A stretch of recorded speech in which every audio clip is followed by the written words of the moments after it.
comprender así el fenómeno de la desigualdad existente en todos los ámbitos de la vida social con respecto al género, tanto en la vida laboral como en la vida familiar.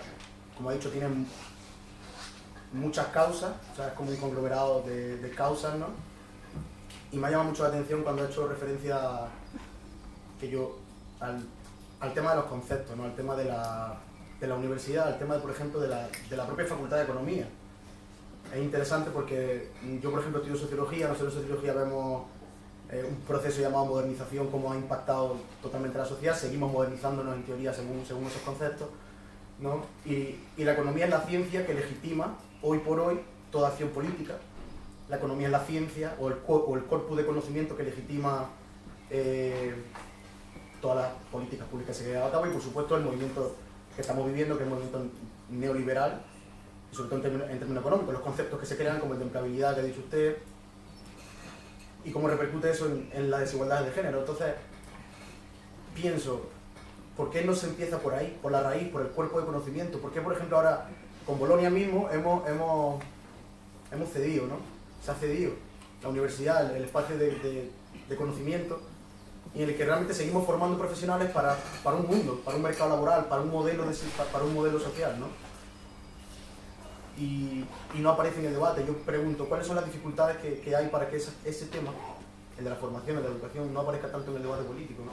Bueno, yo estoy totalmente de acuerdo contigo en que el conocimiento, la generación de conocimiento es fundamental, porque en definitiva es lo que le da legitimidad a un sistema, o no se la da. Los intelectuales en definitiva se la dan o no se la dan, y sin duda se la han dado a este modelo. También es verdad que ha habido muchos y muchas que no la dábamos, pero también es verdad que ha habido una cierta marginación de esa generación de conocimiento, especialmente, por ejemplo, en las facultades de economía o en el ámbito de la economía, diciendo que lo que no era el mainstream, lo que no era la ortodoxia, era ideología, y lo suyo obviamente no es ideología, ¿no? Cuando ahora se ve perfectamente que había, bueno, pues un fundamentalismo de mercado y una confusión entre economía y un tipo de mercado que no tiene por qué ser así. Y si se estudiara más historia del pensamiento económico, más historia económica en las facultades, pues se vería que no es exactamente así.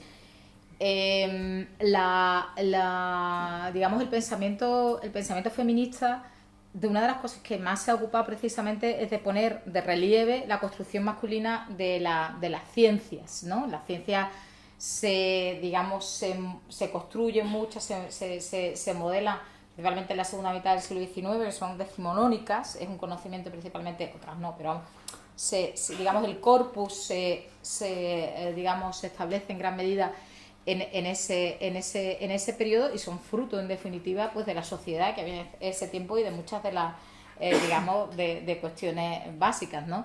Y no olvidemos que en ese tiempo los padres de la ciencia, Darwin decía que el cerebro de las mujeres no eran capaces porque tenían un cerebro más pequeño y por tanto las hacían capaces para muchas cosas.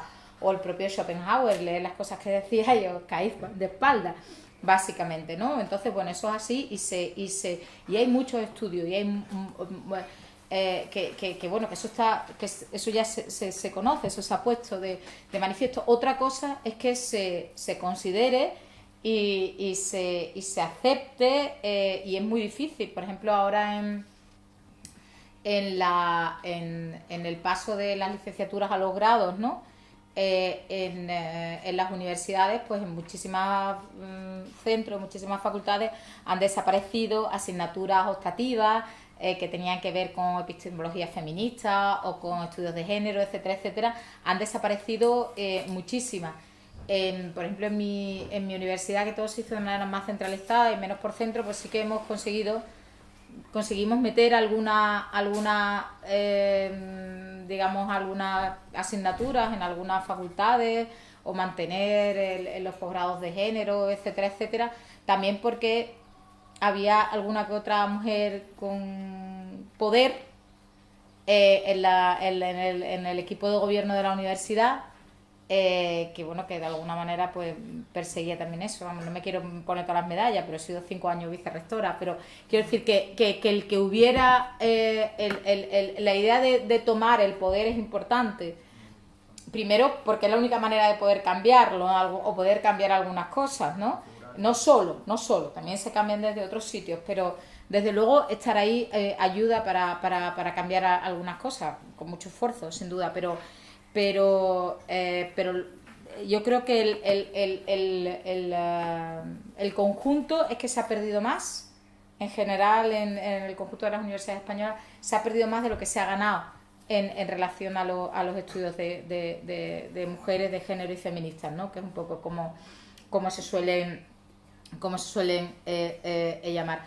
En cuanto a lo que decías de la economía, que es el pensamiento un poquito dominante y demás, bueno, yo creo que el neoliberalismo no es solamente una cuestión económica, yo creo que es principalmente una cuestión política y de poder.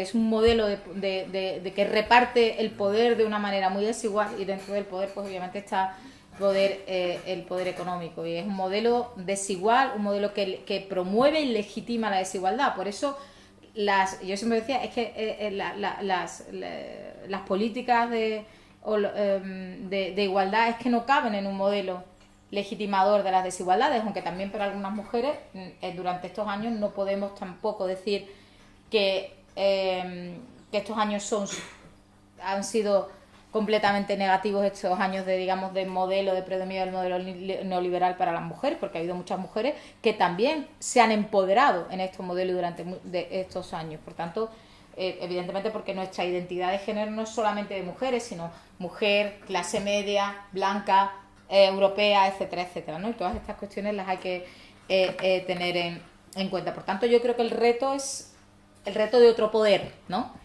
Y un poder, obviamente, donde bueno, pues esté más repartido, se comparta más y entre los individuos, y sin duda también entre hombres y mujeres. Y en cuanto a la responsabilidad que tiene la universidad en todo esto, yo creo que es muy grande. Lo he dicho primero, ¿no? Los intelectuales son los que legitiman.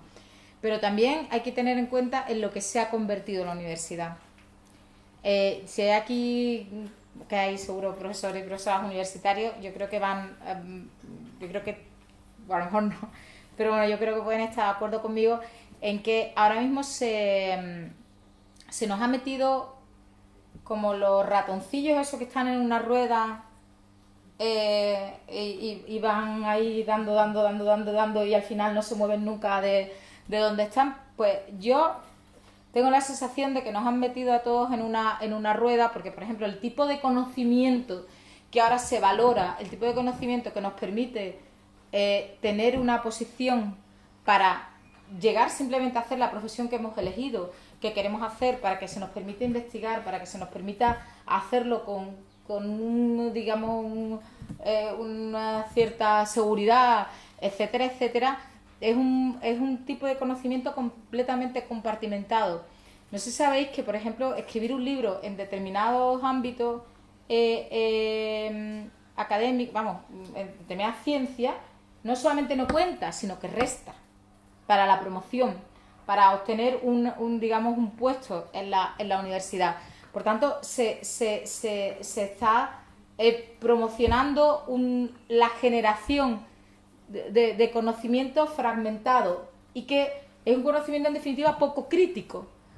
O sea, y eso lo hemos aceptado, y de nuevo, digamos, yo creo que lo hemos aceptado de una manera casi sin darnos cuenta. Lo hemos ido aceptando, hemos ido aceptando esa regla de juego en pos de una excelencia que en realidad no es tal. Posiblemente muchos de los mejores intelectuales que ha habido en esta, que es la Universidad de Granada, ahora mismo no pasarían ningún proceso de acreditación, porque no tendrían las publicaciones en las revistas de impacto tal, que además se retroalimentan, en las que en definitiva llegan a ser revistas de impacto porque se paga para que estén en esos repositorios, en esas bases de datos, y bueno, en definitiva se ha convertido en una especie de negocio, y hemos aceptado.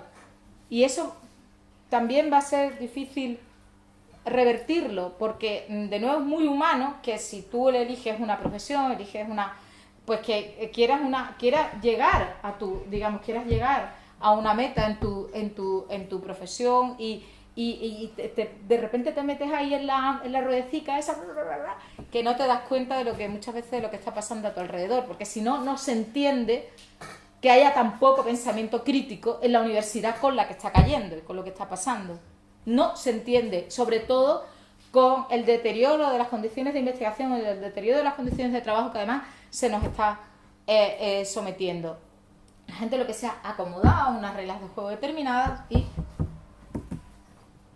Así que soy un poco pesimista en ese sentido, pero bueno, no sé hasta dónde nos tienen que dar para que reaccionemos, la verdad, no lo sé. Ha dicho que usted ha sido consejera durante un tiempo, ha tenido un cargo de dirección, de vicerrectora, etcétera, en la universidad. Entonces ha acumulado una experiencia no solamente de carácter profesional, sino por supuesto han habido ahí confrontaciones con todo un sistema, ¿no?, que es del que estamos conversando, y que debieran de enseñarnos desde el inicio de que ese sistema que divide a la gente, que es un sistema androcéntrico, que es un sistema basado en el cartesianismo, como lo has dicho bien, y que abarcó absolutamente todas las disciplinas, ¿no?, hace de que los estudios de género, los estudios feministas sean considerados como la cenicienta, que voy a decir como la subdisciplina, ¿no?, que incluso no merece a veces ser traída en llamadas de referencia cuando se está haciendo artículos, etc. Entonces, evidentemente hay mucho trabajo que hacer para que los estudios de género, los estudios feministas, que sobre todo enfocan sus esfuerzos en desentrañar todos los temas alrededor del desarrollo, porque hay que decir que el desarrollo para muchas personas, bueno, ya ha sido algo que se ha pasado, que incluso hablan de post-desarrollo, ¿no? En cambio para otras, sobre todo que en mi caso yo vengo de un país en Sudamérica, Perú, en el que se trataba siempre de emular, ¿no?, el esquema y el sistema eurocentrista de desarrollo, pensando de que esa pues era la culminación para adquirir un bienestar determinado y adquirir finalmente o conseguir la igualdad efectiva entre mujeres y hombres, ¿no? Entonces, precisamente ese tema ha hecho de que nosotros hayamos vivido los ajustes estructurales que dictó el Fondo Monetario Internacional, algunos muy crueles, ¿no?, que llevaron a la gente a situaciones inconcebibles, a situaciones de hambre, de necesidad, en fin. En todo ese marco, usted ha referido de que, por ejemplo, lo que se está viviendo ahora en la crisis en Europa, sería bueno ver qué ha sucedido con el constitucionalismo en Ecuador, en Bolivia, en Venezuela. Yo que vengo justo de ese lado del mundo, ¿no?, y que veo más bien con mucha expectación el constitucionalismo español, porque en el constitucionalismo español no solamente se plantea, digamos, un artículo sobre la igualdad, el artículo 14, y que dice que no debe haber discriminación, entre otras cosas por razón de sexo.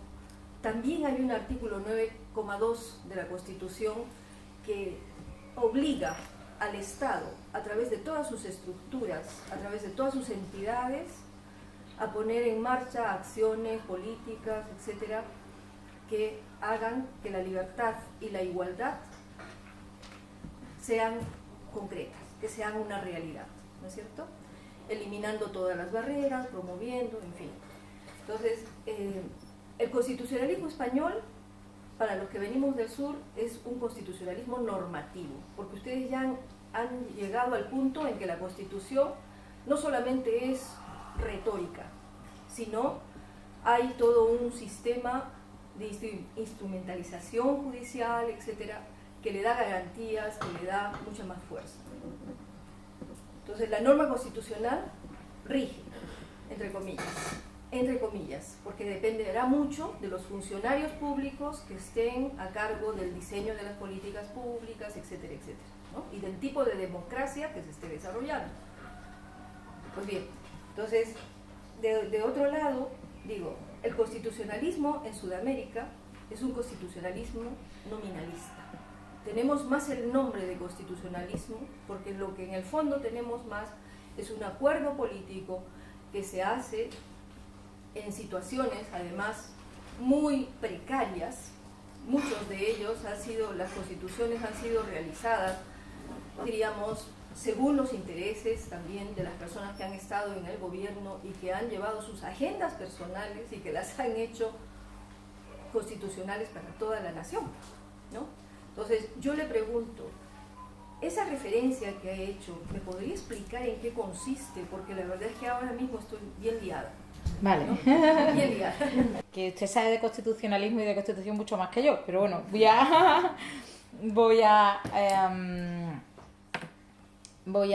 intentar, porque han sido varias cosas. Voy a empezar un poco retomando el principio para luego llegar al final, ¿no? El tema que los estudios de género se la Cenicienta, sí, eso sigue, sin duda, sigue, yo creo que sigue dándose, más que en Cenicienta, es que todavía aquí en España, por ejemplo, contrariamente al mundo anglosajón, donde sí que hay cátedras y departamentos completos de estudios de las mujeres, de estudios de género, y se ve como algo normal, digamos, como en muchísimas universidades norteamericanas y británicas existe eso, y digamos, es un tipo de estudios, y están ahí, hay departamentos de alguna manera completos, donde aquí, bueno, pues se agrupan como, por ejemplo, si aquí en Granada, que es una gran universidad con muchísima tradición, pues en un centro como el de estudio de las mujeres, pero desde luego aquí no tiene el carácter científico que sí que tiene en el mundo anglosajón, o por lo menos en algunos ámbitos no lo tiene. Simplemente ya que ha hecho referencia a mi experiencia personal, voy a contar dos anécdotas muy pequeñas de mi experiencia personal. Mi tesis, obviamente, como he salido antes, sí llevaba el título de género. Cuando yo fui a publicar mi tesis aquí en España, el Consejo Editorial me prohibió poner la palabra género. Era el año 1999, salió publicada en el año 2000, porque decía que eso del género, que era, que para género el de punto, ¿no? Que el género era el género de punto, que era eso del género, y siempre la bromita que luego me han hecho muchas veces a lo largo de mi vida, que para qué voy a hablar, porque hablo de género cuando el sexo es mucho más divertido, ¿no? Eso me lo han hecho sistemáticamente mis compañeros de departamento desde que volví a España hace ya unos años. Prohibieron incluir la palabra género, diciendo que eso no tenía, ¿no? Y esto estoy hablando de no hace mucho tiempo, estoy hablando de hace 13 años aproximadamente, 13, 14 años. Cuando yo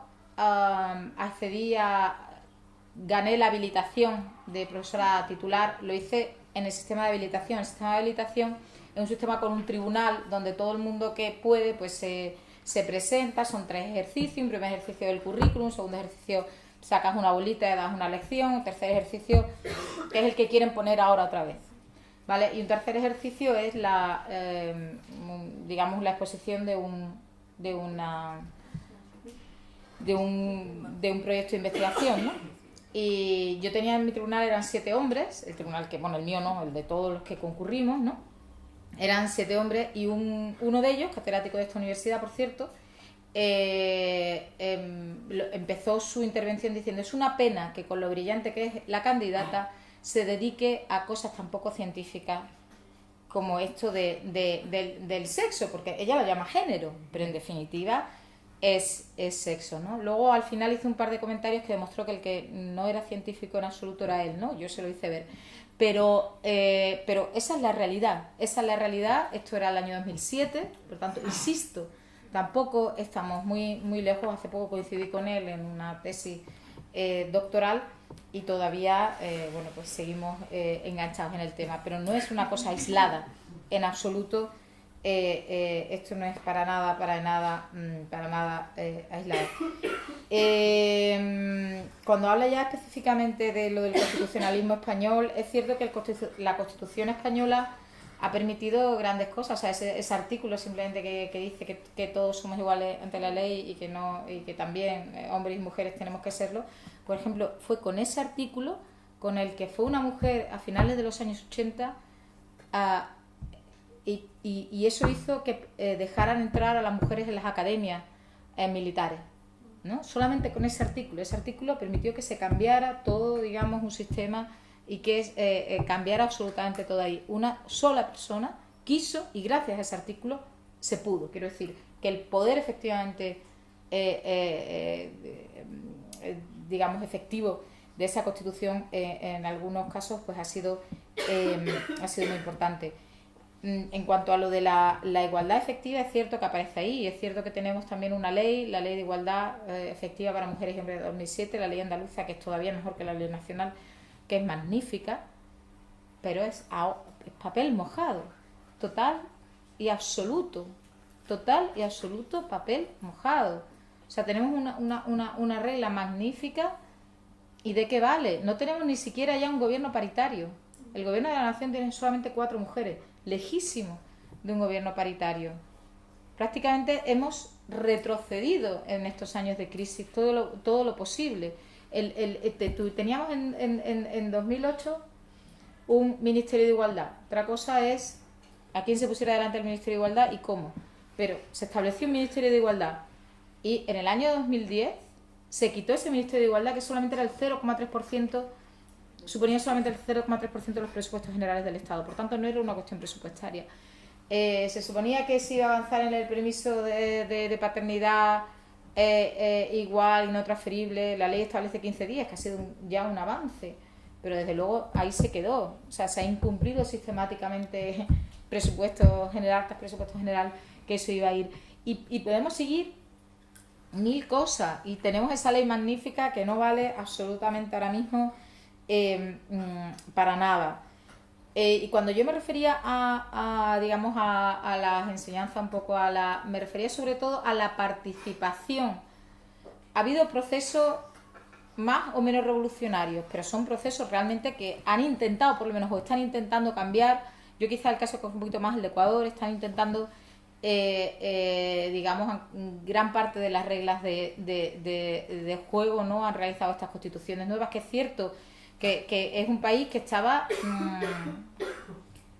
deshecho completamente, y que construir sobre tanta ruina es muy complicado y muy difícil, sin duda, y sobre desigualdades enormes, sin duda, con poca tradición y demás. Pero sí que ha habido una comprensión, sí que ha habido, digamos, una participación de los movimientos de mujeres en estos procesos constituyentes. Por ejemplo, también en la modificación del modelo económico hay una red que es la Red Latinoamericana de Mujeres Transformando la Economía, que no solamente son economistas, sino mujeres de movimientos sociales, y que se han dado cuenta que para avanzar en equidad se tiene que cambiar también el modelo, y están involucradas ahí. En esas constituciones se reconoce el valor del trabajo doméstico. Es cierto que luego, como en otros países latinoamericanos, desconozco si es el caso de Perú, pero sí que se queda más en Brasil, en Argentina, en México, por ejemplo, algunas de las políticas más importantes, como las transferencias condicionadas, digamos, a las madres para que los niños vayan a la escuela, y que son medidas principalmente para digamos, paliar la pobreza extrema, y que sí que están teniendo un efecto positivo para paliar la pobreza extrema, porque son transferencias monetarias para las familias más desfavorecidas, y que al estar condicionadas a que manden a los niños a la escuela, también están digamos, yendo los niños a la escuela, por lo que también están teniendo un efecto positivo, pero están teniendo varios efectos negativos, que están de alguna forma vinculando exclusivamente a las mujeres con el cuidado. En muchos casos está suponiendo la están desincentivando de participar en el mercado laboral, y por tanto de tener una autonomía en los ingresos, e incluso está suponiendo un incentivo a la natalidad y el principal problema demográfico, o uno de los principales problemas demográficos que tienen los países, que tiene la región latinoamericana, que no se da en otros sitios, porque en otros sitios lo que vemos es o tasas de fecundidad como muy bajas, como en algunos casos de países europeos como España, tasas de fecundidad muy altas, que también son también son de alguna manera consecuencia de desigualdades de género, igual que lo son también las muy bajas. El problema en Latinoamérica es que hay unas desigualdades sociales brutales en las tasas de fecundidad, brutales. Y precisamente esto está suponiendo un incentivo, porque dicen, claro, si tengo 3 niños con 4, ya estoy por encima del salario mínimo. ¿Ya? Entonces ya es que es un ingreso lo que tengo. De todas maneras, en el caso peruano, la crisis económica que fue terrible, creo que ha sido estudiada en todas las facultades de economía del mundo, porque llegamos a tener una cifra... En estas no, ¿eh? Aquí no se estudia las crisis, ya he dicho, no se estudia. Es que no se han estudiado las crisis, a lo mejor ahora se empiezan a estudiar, pero no se han estudiado las crisis, eso no convenía. Era, digamos, igual que ahora la responsabilidad es de quien está en paro, es responsabilidad suya, porque no busca bien empleo o no acepta las condiciones que le ofrecen. Antes es que los países lo estaban haciendo tan mal que, claro, es normal que estuvieran en crisis. ¿Vale? O sea, quería... Te hablaba del sistema sajón, que precisamente he tenido la suerte de estudiar en 2 universidades inglesas. En una de ellas, Género y Desarrollo Internacional, que es lo que hice. Terminamos nosotros la promoción, ese máster, y al año siguiente lo desaparecieron, el Centro de Estudios de las Mujeres, ¿no? Y ¿Qué universidad era? Perdone, si puede ser. Estudios sociales. ¿Perdone? ¿Qué universidad era? La de Warwick. Ah, Warwick. La de Warwick. Y después, bueno, en la Universidad de Hull hemos tenido la suerte de encontrar un grupo de profesoras, pero estas profesoras también tenían muchas dificultades para poder seguir funcionando, ¿no?, como centro, y siempre tenían que estar luchando contra corriente, la verdad, ¿no? Entonces, bueno, volviendo al tema de la crisis, ¿no?, y qué ha significado en el caso peruano, por ejemplo, la crisis económica fue una oportunidad en sí. Solamente la crisis económica, yo me atrevería a decir que también mucho importó el fenómeno de la corrupción y cómo se fue descubriendo todo el problema de la corrupción. Yo creo que más la indignación de los ciudadanos a saber todo lo que estaba sucediendo y cómo es que el dinero público se estaba llevando, pero a diestra y siniestra, ¿no?, a favor de algunos cuantos y que se estaban enriqueciendo, etcétera, mientras que había una gran cantidad en el pueblo que se pasaba hambre, pasaba necesidades, e incluso algunos ni siquiera estaban en el censo, ni siquiera figuraban como ciudadanos. O sea, una ausencia terrible de Estado, ¿no?, si se quiere, para algunas zonas grandes, geográficamente alejadas. Entonces, eso es lo que motivó mucho de que la gente empezara a salir a las calles, a protestar y todo. Era más la indignación que la crisis en sí misma, o sea, la indignación de saber que ellos pasando hambre y todavía ellos dándose la gran vida, ¿no? Y finalmente, o sea, adquirir un modelo de democracia mucho más participativa, porque ahora sí se habla, por ejemplo, en Perú y sé que en otros países de Sudamérica, de presupuestos participativos, donde las asociaciones de mujeres, por ejemplo, entran a tallar, ¿no? Y son las que tienen que también comentar con los concejales, a ver cuáles son las obras que realmente les van a interesar más, que van a ser más efectivas, porque si van a hacer aceras en un sitio donde no tienen, digamos, una posta médica, por decirlo de alguna manera, o sea, o si necesitan un aula educativa y van a mejorar una cancha de fútbol, bueno, la elección es obvia, ¿no?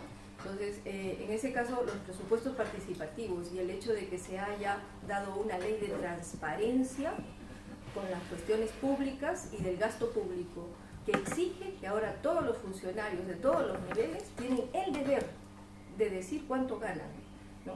Entonces, eso sí es algo que me parece sumamente importante, ¿no?, porque las personas han conseguido que también puedan rendir cuentas. Existe ya la ley de participación ciudadana por la que se puede pedir rendición de cuentas, se puede pedir revocatoria de autoridades, porque uno puede equivocarse cuando elige, ¿no? Entonces, en esos temas, digamos, disculpen mi apasionamiento, pero también siento, digamos, de que estamos viviendo aquí una situación que empuja cada vez más a que se vea una ley, un cambio integral, digamos, en todos esos aspectos, y la democracia participativa, como se ha venido diciendo, pues no solamente sea ir a las urnas, porque eso es muy representativo, pero nada más. No, vamos, estoy totalmente de acuerdo y a ver si aprendemos, ¿eh? A ver, cuando insisto, a ver si aprendemos, porque ahora la indignación aquí, como bien sabe, también es altísima. La corrupción es la cleptocracia en la que estamos, porque esto es una cleptocracia, sin duda es importantísima. Y yo creo que efectivamente que es que hay mucho que aprender, ¿no? Aquí también se han hecho siempre presupuestos participativos, pero claro, de una manera muy a nivel local. Precisamente aquí participan más los hombres en los presupuestos participativos que las mujeres porque tienen más tiempo. Y ojo con el modelo de participación que nos dotemos en el caso de que consigamos finalmente revocarlo, ¿vale? Porque dependiendo también del modelo que sea, las mujeres podremos participar más o menos. Y no me refiero solamente a mujeres concienciadas, mujeres con un, digamos, con un cierto nivel académico, educativo, etcétera, etcétera, sino a la mayoría también, porque si digamos muchísimas cuestiones o nuevas propuestas se hacen de manera asamblearia en asambleas populares que son a las 8:30 a las 9 de la noche o se hacen las reuniones en fin de semana, pues ya podemos decir que las mujeres no van a participar, o por lo menos que las mujeres de cierta edad no van a participar, o las mujeres con ciertas cargas familiares no van a participar. Así que ojo con los modelos, o sea, con la caja, con el modelo de participación que vayamos a definir. Yo ya estoy diciendo vayamos a definir porque yo, en el fondo, soy optimista y creo que de aquí todavía va a salir algo, ¿no? Entonces eso me parece muy o sea, muy interesante y que tenemos que esos presupuestos participativos sin lugar a dudas sean sensibles al género. Yo creo que el reto, insisto, el reto está en otro poder, y otro poder necesita, y ahora me voy a ceñir al caso español y casi que voy a hacer un llamamiento, significa sin duda pues una nueva constitución. Nosotros necesitamos una nueva constitución.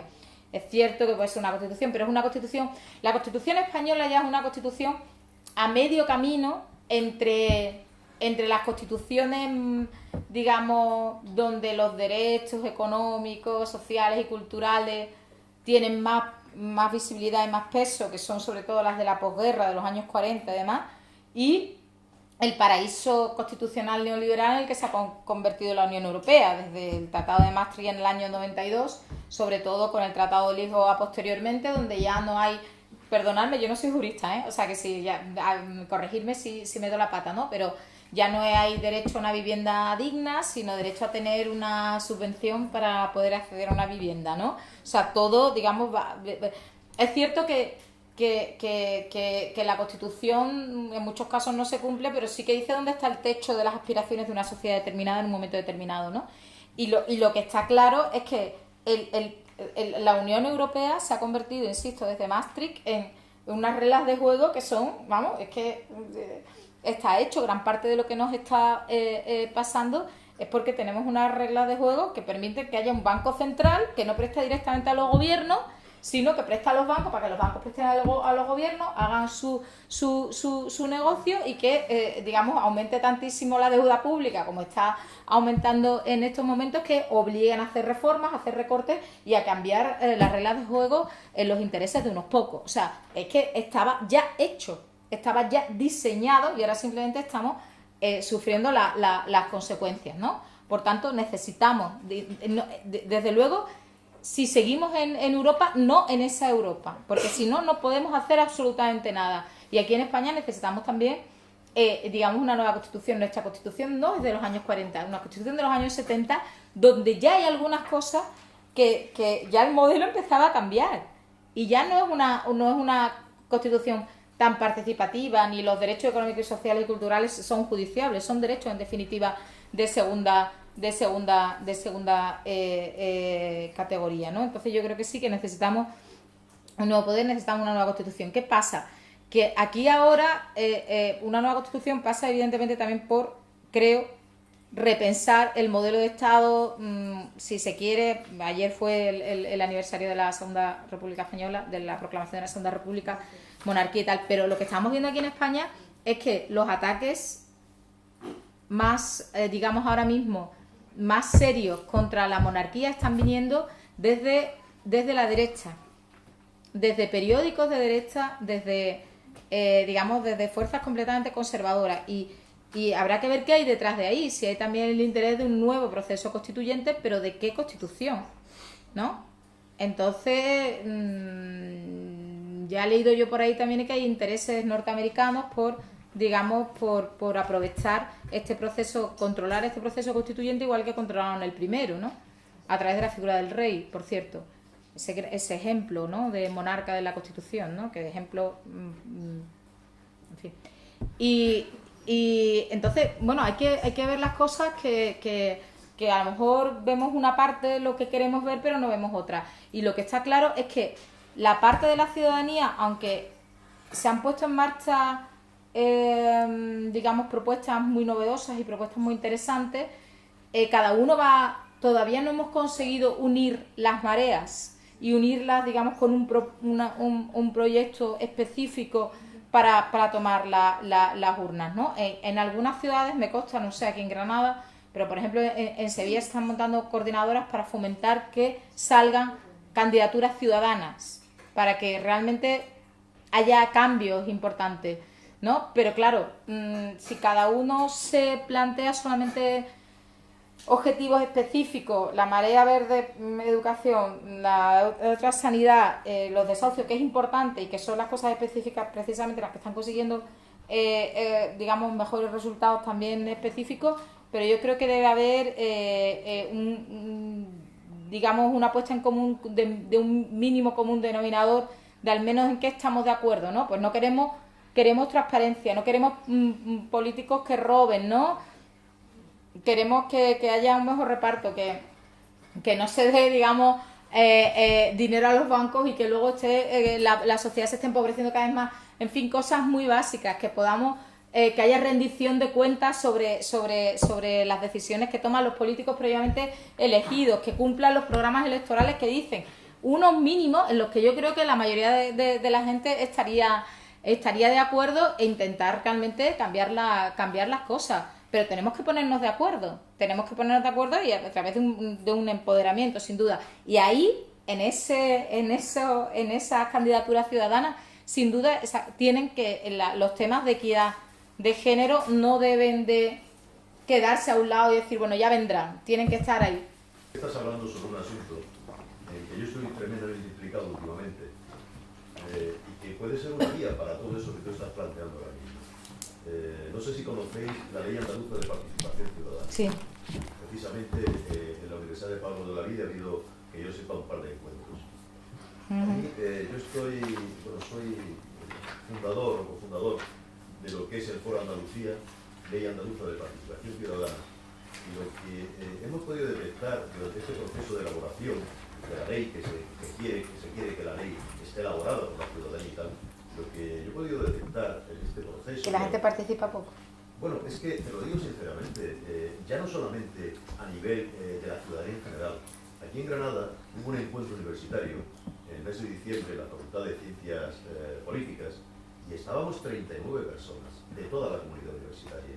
Entonces, eso es tristísimo, pero si después empiezas a investigar, como nosotros hemos investigado, qué alcance ha tenido esto en la ciudadanía en general, pues te das cuenta de que hay un porcentaje elevadísimo, nosotros lo ciframos en más de un 90%, no ya que la gente o que la ciudadanía no esté interesada, sino que la ciudadanía desconocía todo este proceso.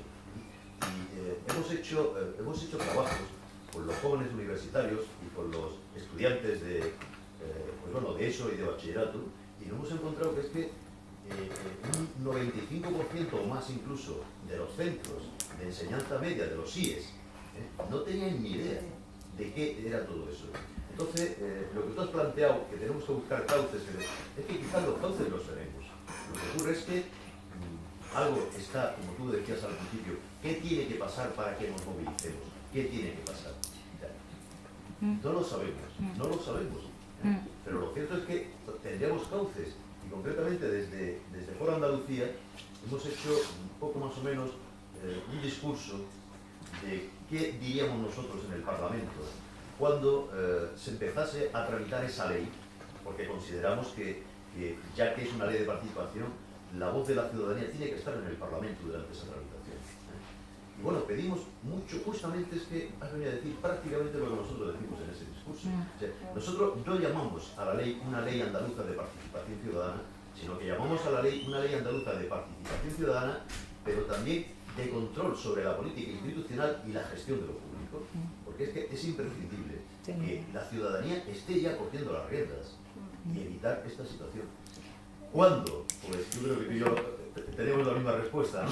Yo ya no sé en qué meterme más. A mí, las 24 horas son poco, vamos, porque es que ya, y me consta además que el presidente del Parlamento andaluz, Manolo Gracia, es que además el hombre está empeñado en abrir el Parlamento, está entusiasmadísimo con esa idea, o al menos eso le he escuchado yo decir en varias ocasiones. Pero, por ejemplo, que está deseando que haya actos allí en el Parlamento, abrir el Parlamento a la ciudadanía, pero, claro, luego tampoco se traduce eso en nada, ¿no? ¿Qué tiene que pasar? Yo creo que tiene que ver que cada uno estamos también como los ratoncillos, ¿no? Yo creo que... Sí, posiblemente es que nos hemos metido en esa rueda y somos incapaces de ver que hay un espacio fuera de esa rueda. Y se ha compartimentado mucho el conocimiento. En la universidad yo creo que ha sido la compartimentación del conocimiento y el tipo de conocimiento que se valora, ¿no? Lo que yo creo que nos está matando como institución crítica, ¿no? y de generación de conocimiento y de pensamiento. El que usted dice, en verdad, es el modelo de dominación que se ha creado y que se está imponiendo. Ese mismo modelo afecta a la universidad, ese mismo modelo afecta a nosotros como estudiantes, seguir las mismas riendas. Ese mismo modelo, o sea, un politólogo te diría, pero si es que existen diferentes vías de participación política, están. Las encuestas del CIS dicen que el 80% de la población, por supuesto que participaría de otra manera que no fuese el voto, pero menos del 20% lo hacen realmente. Por información, por no sé, pero realmente están ahí las vías de participación. ¿Por qué no lo hacemos? Porque las riendas del juego que se nos han impuesto es por este modelo de dominación.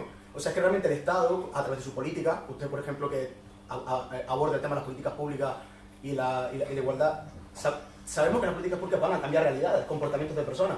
A nosotros nos están induciendo a no ser participativos. Realmente las leyes nos inducen a no ser participativos, aun habiendo vías de participación política. Pero no lo hacemos, y lo que te dice, no, hemos entrado en un bucle sin salida en el que no... Sí, pero a veces... O lo hacemos desde aquí abajo porque desde arriba no va a venir. Desde arriba, o a menos que yo esté algún día que pueda yo firmar una ley. Menos estado social, más estado penal, ¿vale? Sí. Y lo estamos viendo ahora, por ejemplo, con muchas de las, digamos, de las movilizaciones o los propios scratches, ¿no? Que está pasando una criminalización total y absoluta de determinadas medidas de participación, que no olvidemos que la gente que está participando en los scratches es que ya han agotado todas las vías de participación institucional y son gente, bueno, pues muy marginales, que no tienen el mismo acceso al poder que tiene, yo qué sé, pues el señor Botín, por poner, o Alfredo Sanz, al que le acaban de hacer ya la ley a su medida, ¿no? No tienen el mismo acceso. Entonces, ya y además, no olvidemos que independientemente de la criminalización que se está haciendo, los scratches son informativos. La PAD dice que son informativos, ¿eh? Y que sean en días laborables, que no sean en horario escolar, en fin, una serie de reglas que no es para nada lo que la burnete mediática está, el TDT Party, como le llama Wyoming, ¿no? Pues nos está haciendo ver, ¿no? Pero yo creo que bueno, que habrá que seguir pulsando la tecla, pero es que ya hay un agotamiento también, ¿eh? También hay que decir que yo digo que no, agota, de verdad, ¿eh? Agota porque vas a una y entonces hace poco pusimos en Madrid un acto y había representantes de distintas mareas, ¿no? Y algunos sí que contaban su experiencia, muy bien, ¿no? Pero otro era, no, es que el punto de inflexión somos nosotros, porque no sé qué, o sea, cada uno, incluso las propias mareas, mirándose desde mi punto de vista demasiado el ombligo, ¿no? Y yo creo que debemos de intentar buscar más lo que nos une que lo que nos separa, porque claro, todos somos distintos, claro que sí, no sé. Bueno, pues andamos de tiempo. La verdad es que el debate ha sido muy enriquecedor y sacando muchísimas conclusiones y sobre todo, pues Lina, te pedimos que no te agotes, ¿eh? Que sigas en esta lucha porque... Se agota porque además tengo una niña que acaba de cumplir 2 años, o sea, que estoy agotada, pero agotada del doble trabajo, muy agotada, el triple trabajo. Necesitamos mujeres como tú y que transmitan ese entusiasmo y capacidad que tú tienes. Muchísimas gracias, hacemos un receso.